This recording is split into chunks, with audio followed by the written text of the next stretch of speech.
بڑی مسجد، سب سے اعلیٰ مسجد، میرے آقا نے عیسائیوں کو فرمایا یہ میری مسجد نبوی ہے، تم اپنے مذہب کے مطابق میری مسجد میں عبادت کر سکتے ہو۔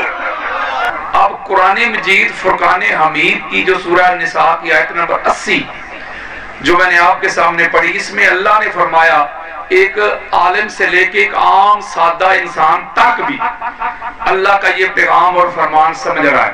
اللہ نے فرمایا کہ جس نے میرے مصطفیٰ کی اطاعت کی اس نے اللہ کی کر دی۔ یعنی اللہ کہہ رہا ہے کہ اللہ کی رسول کی کوئی الگ کی اطاعت نہیں، جدا جدا نہیں، جس نے رسول کا کہا مانا اس نے اللہ کا مان لیا۔ یعنی اللہ نے اپنی اطاعت کو، اپنے حکم کو، اپنے امر کو اپنے مصطفیٰ کی اطاعت اور حکم اور امر میں ضم کر دیا۔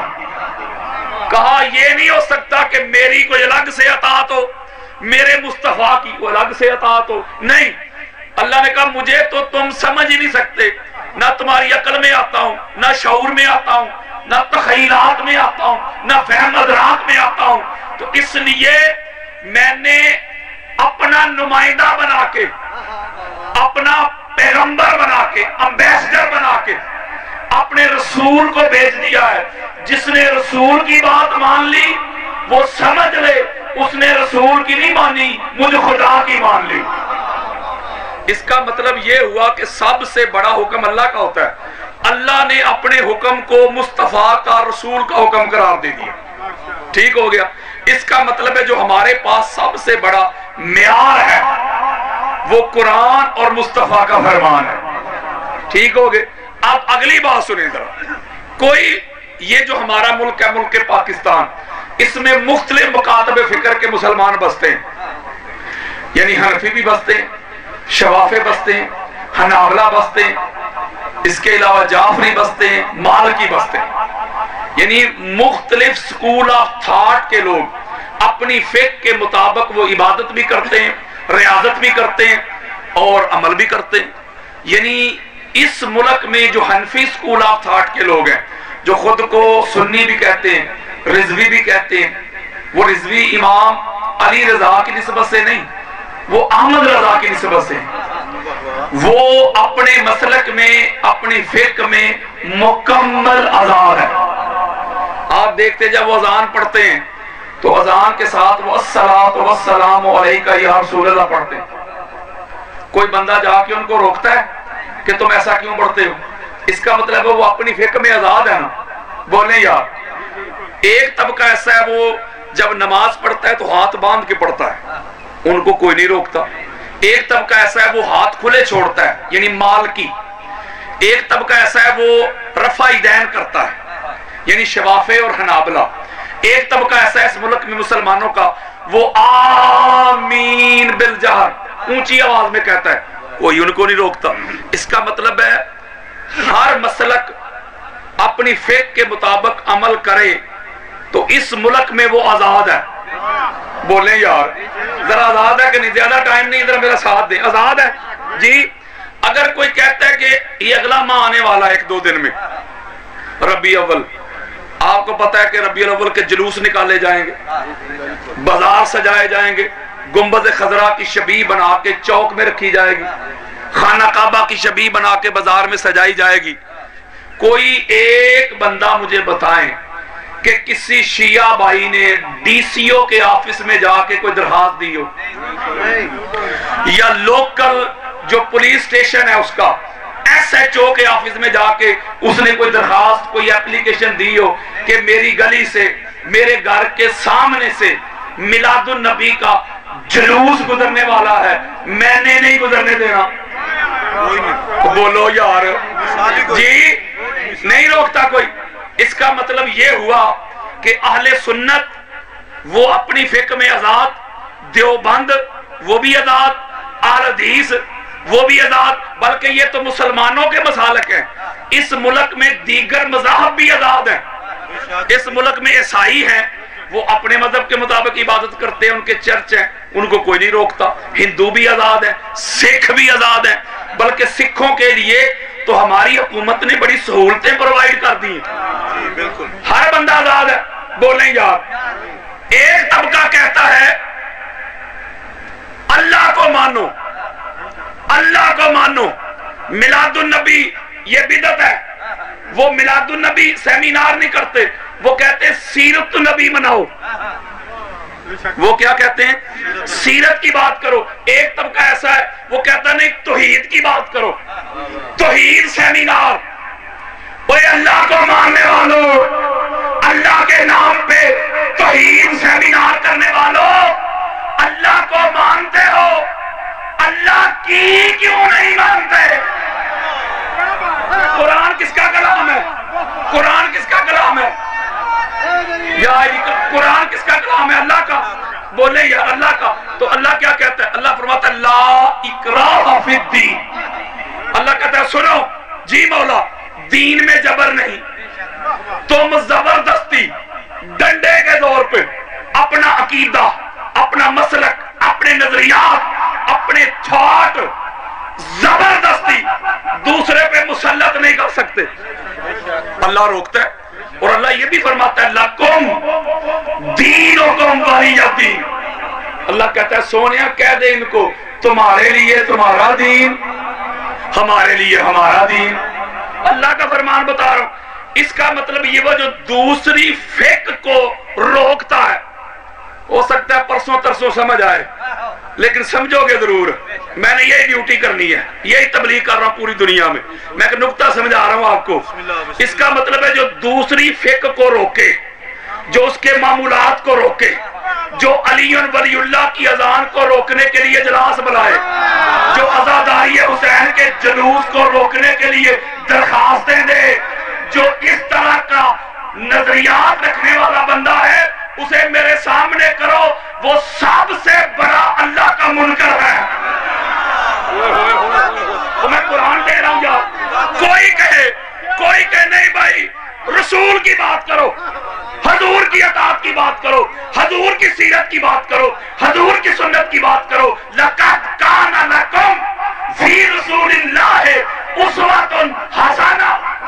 حضور کے اسوہ کی بات کرو، اور حضور کی سیرت کی بات کرنے والوں، حضور کی سنت کی بات کرنے والوں، اسوہ رسول کی بات کرنے والوں، آؤ میری طرف میں سیرت رسول بتاؤں، آؤ میری طرف میں سنت رسول بتاؤں، آؤ میری طرف میں اسوہ رسول بتاؤں۔ بخاری مسلم سیاستہ کی دو چوٹی کی پہلی دو کتابیں، اہل سنت کی اس سے بڑی کتابیں ہی نہیں، بلکہ بخاری اور مسلم دونوں کو شیخین مانا جاتا ہے۔ اتنی چوٹی کی کتابیں ہیں یار، دونوں میں حدیث موجود ہے۔ ذرا میری طرف آؤ۔ میرے اور آپ کے پیارے آقا نے عیسائیوں کو فرمایا، کن کو؟ شیعہ کو نہیں، اہل سنت کو نہیں، دیوبند کو نہیں، اہل حدیث کو نہیں، عیسائیوں کو۔ کن کو؟ میرے آقا نے فرمایا حضرات کوبے چکوا لو، اس کی آواز کھولیں ذرا، کوبے چکوا لو اور حدیث مصطفیٰ سناؤ۔ میرے آقا نے عیسائیوں کو فرمایا یہ میری مسجد ہے، مسجد نبوی، کوئی جامعہ مسجد غوثیہ نہیں، جامعہ مسجد عمر بن خطاب نہیں، جامعہ مسجد خالد بن ولید نہیں، جامعہ مسجد رضویہ نہیں، جامعہ مسجد بریلویہ نہیں، اور مسجد نبوی کائنات کی سب سے بڑی مسجد، سب سے اعلیٰ مسجد۔ میرے آقا نے عیسائیوں کو فرمایا یہ میری مسجد نبوی ہے، تم اپنے مذہب کے مطابق میری مسجد میں عبادت کر سکتے ہو۔ نہیں سمجھے یار؟ اب جو عیسائی ہیں، آؤ ذرا میری طرف، جو عیسائی ہیں کرسچن، وہ اس وقت بھی اور آج بھی حضرت عیسیٰ علیہ السلام کو اللہ کا بیٹا مانتے ہیں۔ نہیں سمجھے یار؟ کیا مانتے ہیں؟ تو کسی نبی کو اللہ کا بیٹا ماننا یہ ایمان ہے؟ ہمارے یہاں کیا ہے؟ وہ اس سے بڑا شرک ہی کوئی نہیں دنیا میں۔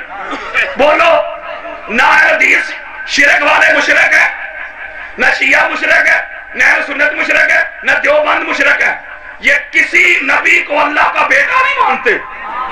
ہو سکتا ہے پرسوں سمجھو، اور بھائیا ان میں فقہ کا اختلاف ہے، کسی نبی کو اللہ کا بیٹا نہیں مانتے، نہ مولا علی علیہ السلام کو کوئی شیعہ مانتا ہے نہ نبی مانتا ہے۔ اور میرے آقا نے کوئی اس سے بھی بڑا بد عقیدہ ہوگا جو نبی کو اللہ کا بیٹا بنا دے؟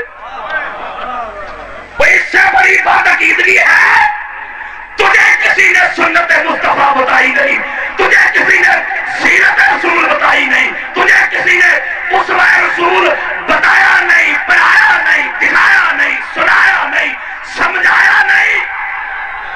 اور سیرت کی بات کرنے والوں، سنت کی بات کرنے والوں، حضور کی امت کو اپنی مسجد میں عبادت کرنے سے روکنے والوں، اس کا مطلب ہے جو حضور کی امت کو عبادت کرنے سے روکتا ہے، ٹوکتا ہے، بلکہ میں نے ایسے لوگ بھی دیکھے دوسرے مکتب فکر کا بندہ ان کی مسجد میں آ جائے، وہ شاگردوں کو کہتے ہو اچھے طریقے سے مسجد کی دھلائی کرو۔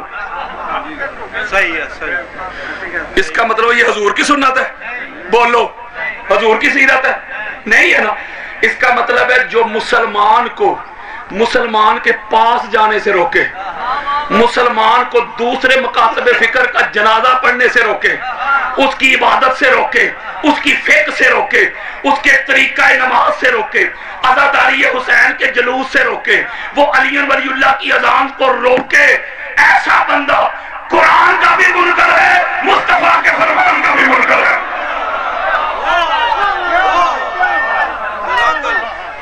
کوئی مسلک دوسرے مسلک کے جو مقدسات نہیں ہوتے اس کا ادب کرنے کا انکار نہیں کرتا۔ ہر مسلک کا اعلان ہے کہ دوسرے مسلک کے جو مقدسات ہے اس کا احترام کرو، اس کا ادب کرو، کیونکہ ہمارے ہاں جو مسالک ہیں، ہو سکتا ہے کہ ایک مسلک کے جو ہیرو ہیں وہ دوسرے مسلک کے ویلن ہوں، اور ایک مسلک کے جو ویلن ہیں وہ دوسرے کے ہیرو ہوں۔ نہیں سمجھے یار بات؟ اس کا مطلب ہے مسلک فقہ اپنی رکھو، یعنی اس کو اور آسان کرتا ہوں، اپنی فقہ کو چھوڑو نہ، دوسری کو چھیڑو نہ۔ میں آج کے دور میں یہ نعرہ لے کے نکلا ہوں شیعہ سنی بھائی بھائی، میں آج کے دور میں یہ نعرہ لے کے نکلا ہوں نفرتیں مٹاؤ، قدورتیں ختم کرو، قریب آ جاؤ۔ میں محبت کا، کمپیشن کا، بردرہڈ کا، ٹالرنس کا پیغام دیتا ہوں۔ اور مفتی صاحب اجلاس بلا کے کہتے ہیں لائے عمل تیار کرتے ہیں، شاہ جی وہ لائے عمل تیار کرتے ہیں کہ علی ولی اللہ والی اذان نہیں پڑھنے دینی، عزاداری حسین کے جلوس نہیں نکلنے دینے۔ مفتی تو روکے گا، تو علی ولی اللہ کی اذان روکے گا، تو عزاداری حسین کے جلوس روکے گا، اور تو کیا؟ تیری حیثیت کیا، تیری اوقات کیا، تیری ذات کیا، تیرا وجود کیا؟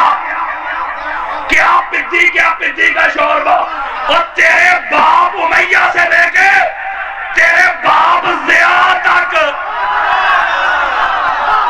بڑے بڑے عامل آئے، بڑے بڑے جابر آئے، علی ولی اللہ کی اذان کو روکنے والے، عزاداری حسین کے جلوس کو روکنے والے، وہ روکنے والے تو مر گئے، مٹ گئے، تباہ ہو گئے، برباد ہو گئے، ہواؤں میں اڑ گئے۔ لبیک یا حسین کی صدائیں کل بھی آتی تھی، لبیک یا حسین کی صدائیں آج بھی آتی ہے، لبیک یا حسین کی صدائیں قیامت تک آتی رہے گی۔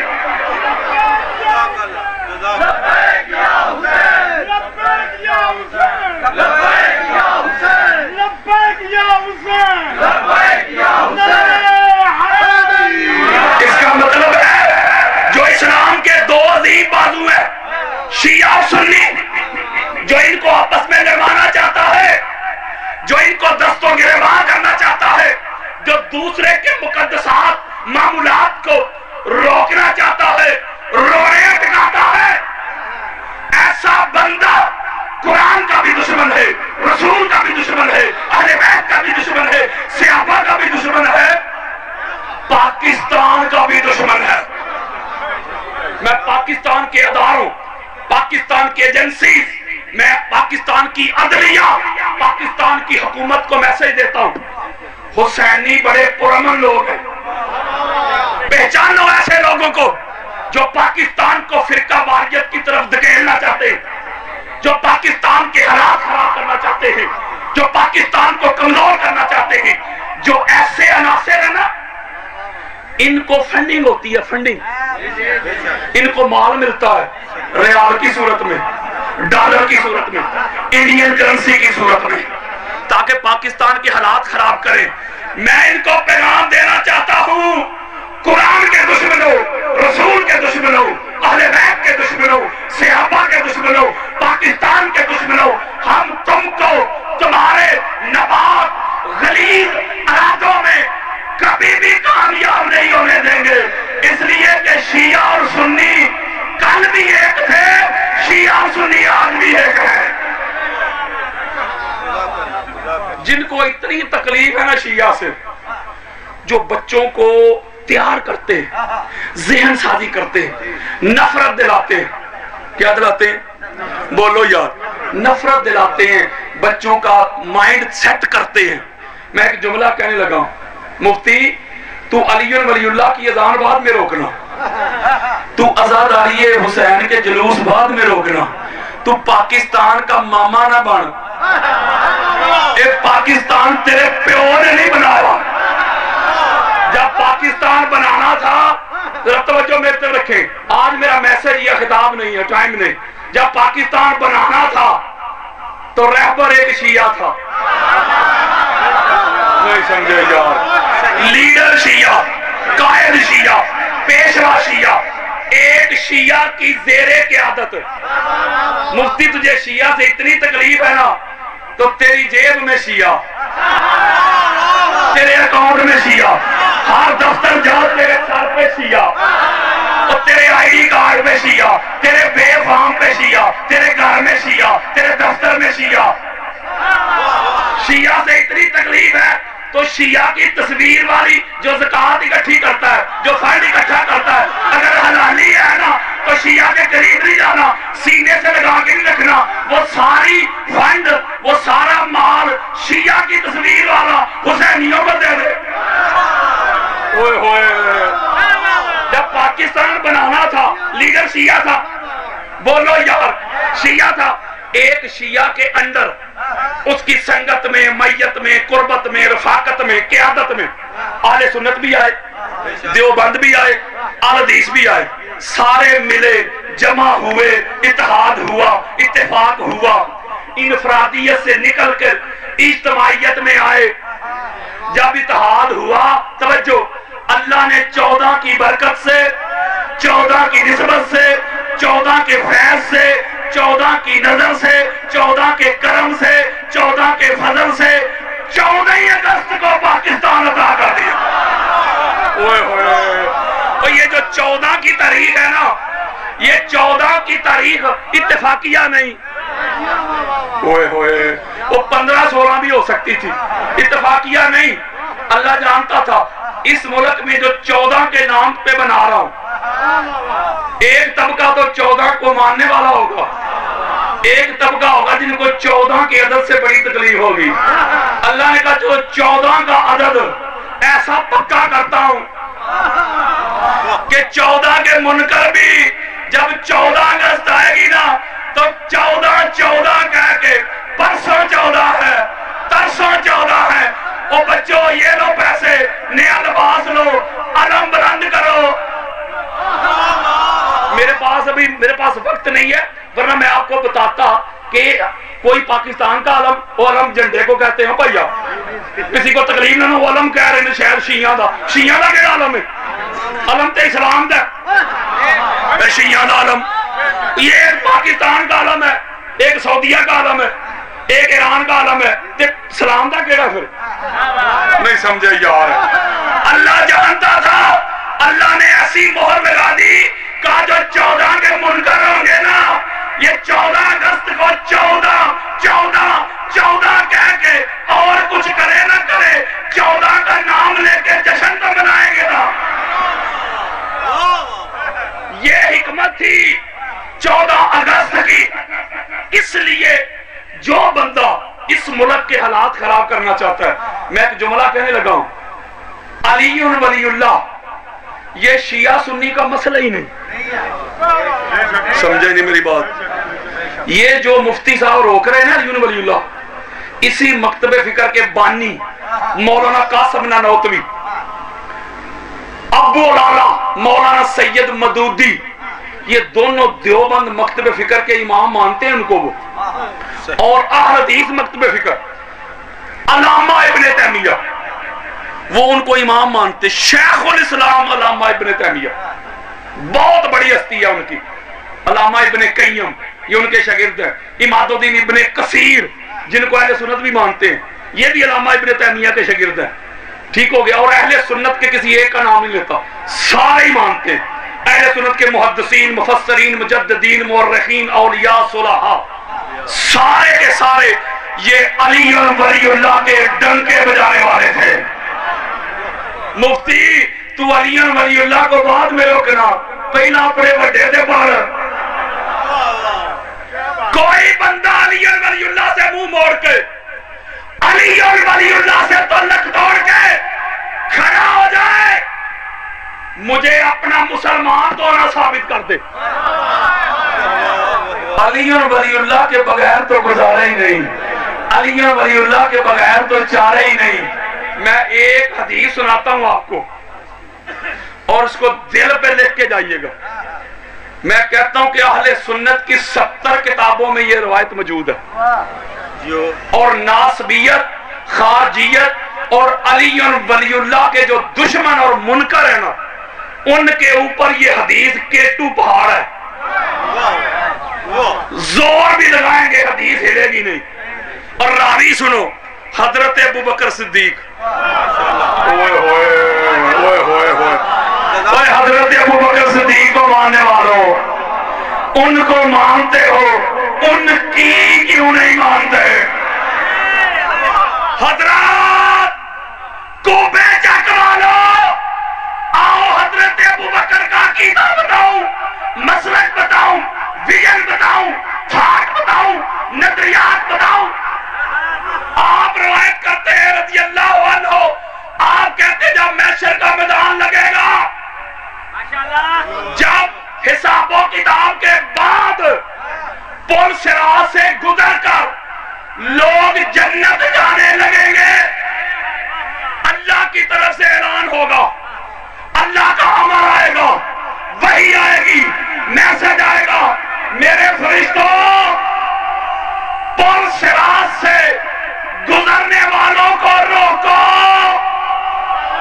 اوئے ہوئے, وہ کدھر منہ چکے آجے, اے جی پل صراط سے گزرنا ہے, یہ نمازیں چیک کروا کے آگے ہیں, نمازیں پاس ہیں ہماری, روزے پاس ہیں, حج بھی پاس ہو گئے, عمرے بھی پاس ہو گئے, تراویحیں بھی پاس ہو گئی, عبادتیں بھی پاس ہو گئی, ریاستیں بھی پاس ہو گئی. یہ دیکھیں نیکیاں زیادہ ہیں, گناہ کم ہیں, اس لیے جنت جانے لگے. اللہ کہے گا خبردار, نمازیں پاس کروانے والوں, روزے پاس کروانے والوں, حج اور عمرے پاس کروانے والوں, خبردار خبردار خبردار, کوئی پل صراط سے اس وقت تک گزر نہیں سکے گا جب تک علی ولی اللہ کی گواہی نہیں دے گا.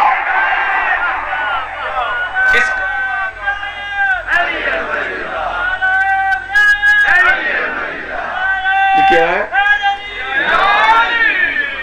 اس کا مطلب؟ کیا ہے کہ علی ولی اللہ شیعہ سنی کا مسئلہ ہے؟ بولیں یار, مسلمانوں کا مسئلہ ہے. اہل حدیث بھی مانتے, دیوبند بھی مانتے, شیعہ بھی مانتے, بولو یار سارے مانتے. اس کا مطلب ہے جو دوسری فقہ کو روکتا ہے, دوسرے مسلک پہ اٹیک کرتا ہے, وہ قرآن کا بھی منکر, رسول کا بھی منکر, اہل بیت کا بھی منکر, صحابہ کا بھی منکر ہے. اس کا مطلب ہے جو محبتیں بانٹتا ہے, جو پیار بانٹتا ہے, جو ٹالرنس, کمپیشن, بردرہڈ کا میسج دیتا ہے, وہی قرآن کو مانتا ہے, وہی رسول کو مانتا ہے, وہی اہل بیت کو مانتا ہے, وہی صحابہ کو مانتا ہے. اوئے ہائے ہائے, اس کا مطلب یہ ہوا کہ جب پاکستان بنانا تھا اتحاد ضروری تھا نا, اتحاد ہوا؟ بولے آج اگر پاکستان بچانا ہے پھر بھی اتحاد ضروری ہے، پھر بھی اتحاد ضروری ہے۔ اس لیے ٹھیکیدار نہ بنے کوئی، یہ ملک پاکستان ہم نے بڑی قربانیوں سے حاصل کیا ہے، ہمارے بزرگوں نے قربانیاں دی تھی۔ یہ پاکستان ایک شیعہ کا بھی اتنا ہے جتنا ایک اہل سنت کا، ایک اہل سنت کا بھی اتنا ہے جتنا دیوبند کا، ایک دیوبند کا بھی اتنا ہے جتنا اہل حدیث کا۔ ہر بندہ اپنی فقہ پہ رہے، اپنے مسلک پہ رہے، دوسرے کا ادب کرے، دوسرے کا احترام کرے، تو پھر پاکستان بھی ترقی کرے گا اور اسلام بھی ترقی کرے گا۔ میں آپ سے ایک سوال کرتا ہوں، آپ سمجھدار ہیں، یہ جتنا میسج میں دیتا ہوں یا پوری دنیا میں دے رہا ہوں، اس میں ہے کوئی غلط بات؟ بولو۔ نعرہ تکبیر، نعرہ رسالت، کل ایمان، نعرہ حیدری، نعرہ ولایت اور محمد والے محمد صلوات۔ میرا نام ہے علامہ محمد یاسین قادری۔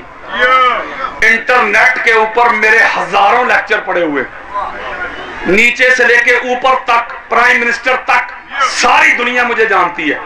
آج تک اتحاد کے علاوہ میں نے کوئی دوسری بات ہی نہیں کی۔ تو ادھر کیا پرابلم ہو رہی ہے؟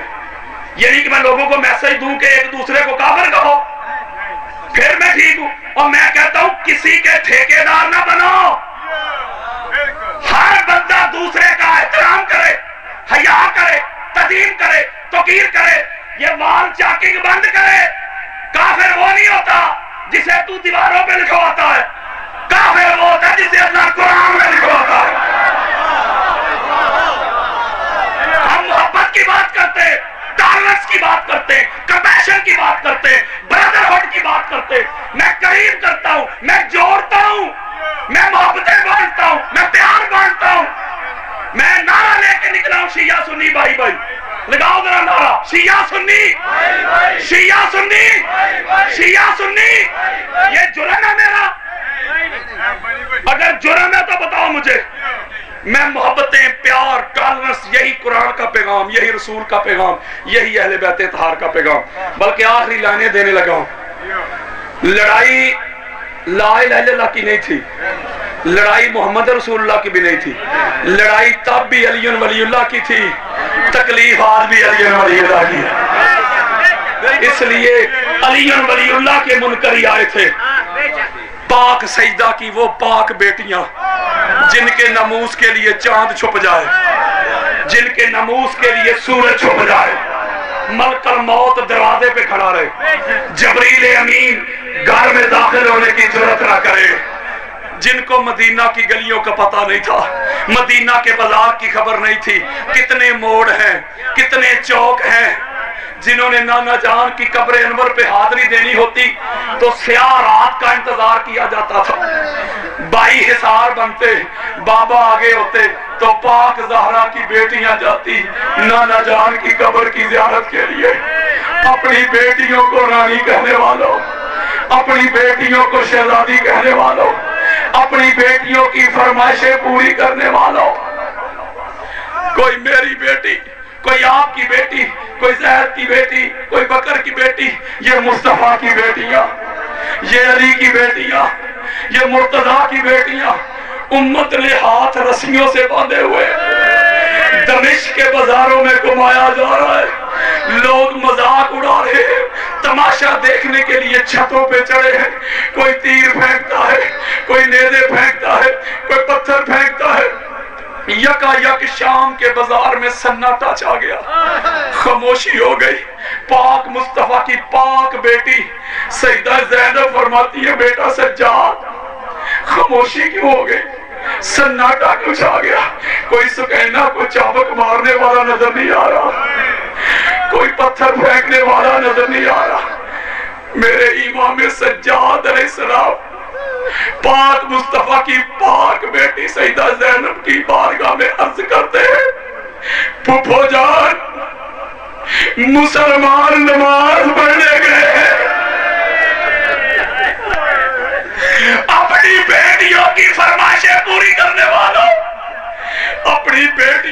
شہزادی کہنے والوں، بڑے بازار میں آپ کی بیٹی کا نام آ جائے تو مرنے مارنے پہ اتر آنے والوں، میری سیدہ فرماتی ہے بیٹا سجاد ذرا پوچھ تو صحیح ان نمازیوں سے، ذرا پوچھ تو صحیح ان حاجیوں سے، ذرا پوچھ تو صحیح ان مسلمانوں سے، نماز والوں کو شہید کر کے، درود والوں کو شہید کر کے، نماز کی روح کو شہید کر کے یہ کس کی نماز پڑھنے گئے ہیں؟ یہ کون سی نماز پڑھنے گئے ہیں؟